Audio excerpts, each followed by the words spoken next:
ఇక్కడ వచ్చిన తర్వాత ఈ హెల్త్ ఇంప్రూవ్ అయ్యింది.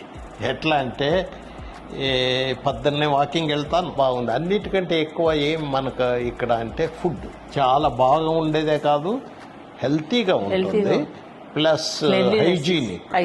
అది ఇక్కడ ఏం అప్సెట్ అయ్యేది అంత లేదు. కాబట్టి మనకిప్పుడు ఐఎమ్ వెరీ వెరీ రిలాక్స్డ్. నాకు ఇక్కడంతా ఇప్పుడు రిటైర్డ్ పీపుల్ మాలాంటి వాళ్ళు ఉండడానికి ఏమి అవసరమో అది ఉంది.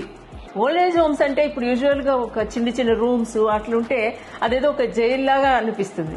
ఇక్కడ అలా లేదు, ఇండిపెండెంట్ గా ఉండి వీఆర్ ఓల్డ్ ఏజ్ హోమ్ అనేది మేము మర్చిపోయాం. నేను అసలు బిగినింగ్ లో కూడా నేను సాయిబాబా గారికి అదే చెప్పాను, ఆ పేరు పెట్టొద్దు, this is the resorts, Advait resorts అని పెట్టండి అని చెప్పాను.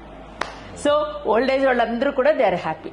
హెల్త్ది మన నర్స్ రెగ్యులర్గా ఉంటుంది, డాక్టర్లు వస్తుంటారు, చూస్తుంటారు. సో ఆ హెల్త్ గురించి మనకు చాలా వచ్చి ఎమర్జెన్సీకి అంబులెన్స్ కూడా పెట్టారు రెగ్యులర్గా. నిద్రట్లే అదేదో ప్రెస్ అయిపోయింది, బటన్లు ప్రెస్ అయినప్పుడు 20 మంది వచ్చేసారు మొత్తం మేనేజర్ తో సహా. అక్కడ వర్క్ చేసే వాళ్ళందరూ అటు వెళ్ళిపోయిన తర్వాత నాకు మళ్ళీ భయం వేసింది, నేను రూమ్ లో ఉన్నారు కదా అనేసి వెళ్ళి చూస్తే హీ వాజ్ స్లీపింగ్.